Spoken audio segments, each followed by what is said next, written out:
Hello.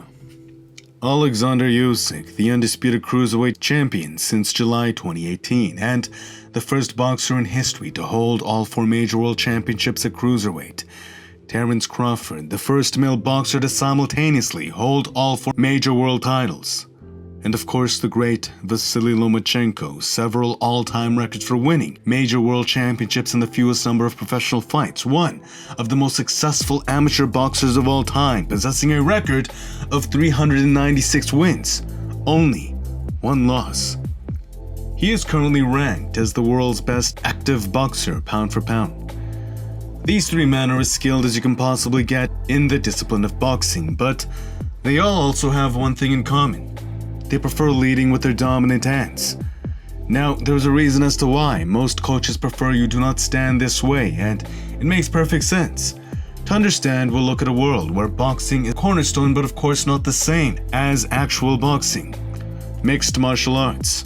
Yair Rodriguez vs. Frankie Edgar. Yair, he does the same thing. He has a right-hand dominant standing in southpaw, but Frankie Edgar straight up destroyed him. Why? First, of course, because Yair is a kicking-based fighter, which means a boxer who's good at applying a lot of pressure, good at closing the gap. He makes it very difficult for a flashy kicker to find the space or optimum range for his kicks. But there is another reason as to why Yair got dominated. It is because the backhand now does not have the same oomph to punish the opponent who extends into your reach. What they call the hard right hand, or right hand straight as the southpaw ender is simply put, now more effective. Because Yair's backhand will not have the same oomph, or maybe even not have the same dexterity to keep Frankie off him, it's a nightmare matchup for reasons beyond Frankie's grappling. Both in the standing and on the ground, it was checkmate. This is why coaches don't want you to stand southpaw if you're right-handed. The jab is meant to control distance, set up shots, pick apart at openings, and establish pressure. The backhand's powerful threat allows the jab to do its job, because if they were to recklessly run through it, the dominant hand might come crashing in against their face. In that sense, the two worked together to harmoniously set safer entry for the other. And so now, leading with your right hand, all those faculties of the jab are increased, controlling distance, setting up shots, picking apart the opponent, establishing pressure, overall, controlling your opponent by shifting those faculties to the lead. Dominant hand, they are heightened, but only under the condition your opponent still respects your backhand. When we see Alexander Usyk, Crawford, Lomachenko, we see men who not only look like they are painting upon a canvas with their leads, but also men who are capable of concussing their opponents with their left hands, punching people with it. Without a strong backhand establishing threat or presence, the jab cannot effectively do its job controlling the opponent. In essence, these men took the harder route, and the reward, of course, they don't have Julian Jackson's oomph, but what we see instead is an onslaught where the powerful right can virtually touch at will, which creates openings for the left, which in turn creates wound-up K openings for the right again. The two are working in harmony to create openings for each other. This is only possible because they have dedicated so much time to refining their left hand's technique. If they didn't have the concussive or punishing oomph behind it, the lead would only be a smokescreen, which, when caught onto, would in turn get punished by the southpaw ender, the powerful right. Understanding this, let's now take a closer glance at a few of the techniques used by these monsters. The jab feint. Vasily Lomachenko during his match versus Rigondeaux. One of the things many of us noticed was how beautiful his jab was. The way we'd use it to feint, pawing with it like an artist would a brush, overwhelming Rigondeaux's reaction time by giving him way too much stimulus, forcing focus on the jab. The power of the jab being his dominant hand, it made gauging Lomachenko's entry all the more difficult. After all, Rigondeaux is a counter-puncher who likes to sit back and wait for the timing for his counter, but with such a threat pawing rapidly before his face, the task was overloading his ability to do so. Here we see Terence Crawford do something similar. Note how his arm is chicken-winged, unorthodox in the way he flares his elbow. Lomachenko does this quite often as well. Why? Well, you typically do not want to flare your elbow as it gives more depth perception, increases the telegraph, and reduces power because it isn't as clean of a line from the body. Also, it increases the recovery. The elbow can return back and protect the ribs. So, why would you flare the elbow? Well, it increases depth perception. What if they wanted you to see it? They wanted your eyes to focus on it so they can mask their footwork with it. Also, the chicken-winged elbow increases the vertical range at which they can pump it out, allowing them to hypnotize their opponents from a greater range of levels. When you pair this with the dexterity of the dominant hand, we find this is what causes the beautiful paintbrush effect. It's one method they can use to lull their opponents, then eloquently enter with their backhand. This understanding also gives us insight into the nature of reaction time. George St. Pierre found that the prodigy BJ Penn, in his prime, had one of the fastest reaction times in the division, but on the contrary, when he used his reaction time too much, he had a very high recovery time from which he could use it effectively to that same extent. Thus, his plan was to force BJ Penn into expending his reaction time in order to tire it out, then enter, taking advantage of him when he's recovering his reaction time. That is what feints do. By focusing your attention on whether or not the shot is real, the same way muscles tired from energy expenditure, the feint can do the same with our mind's ability to read the next shot. In that sense, it doesn't just try to pull your attention from the real shot, it might exhaust your ability to do so in the first place.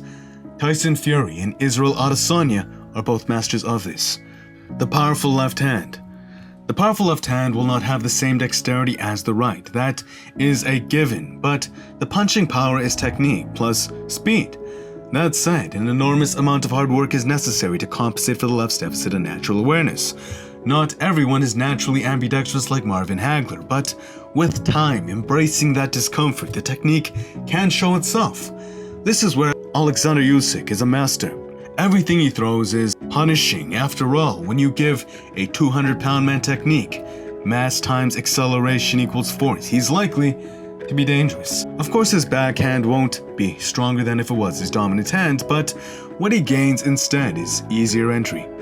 The threat from the lead causes his opponents to shell up or causes shifts in awareness to it, which creates openings for the backhand, and because he has strong technique refined into that hand, if you were to say all other facets were equal, sure, he doesn't have as much power as an orthodox, but it gains cleaner entry from the openings the dominant hand has created.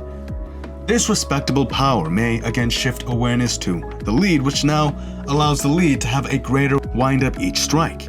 It's a natural chain reaction. When you throw the jab, it allows greater pivot for the backhand. When you throw the backhand, it allows greater pivot for the lead. Thus, we find something we see amongst these three fighters.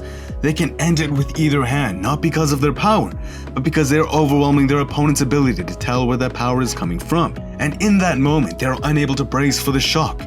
That is when it really hurts.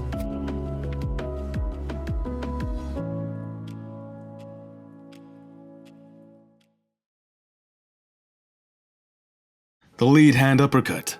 Here we have Alexander Usyk's lead hand uppercut. This is an outplay because typically when a southpaw slips to the outside, you expect fallout from the backhand, and Usyk further reinforces this here by touching his opponent's guard. Watch what happens. His opponent shells and crouches in preparation for a straight. In this position, he is better equipped to absorb shock from a straight, but where one opening closes, another one opens, versus the crouching shell position, the uppercut, when in range, is a powerful tool countering it. The slip to the right does one more thing. It gives the uppercut a better line of attack.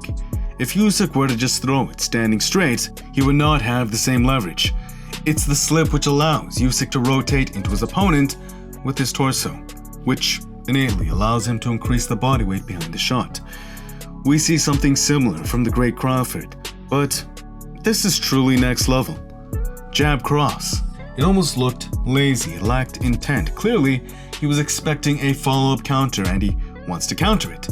Look at where his eyes go as he loads up. He sees the shot. Look at how calmly he observes it, like he's in the Matrix.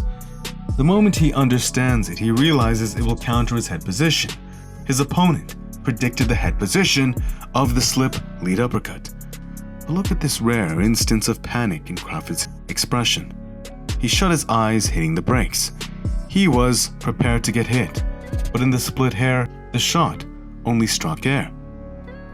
This is how fast Terence Crawford's reaction time is, a gargantuan reason as to why he excels as a counter-puncher.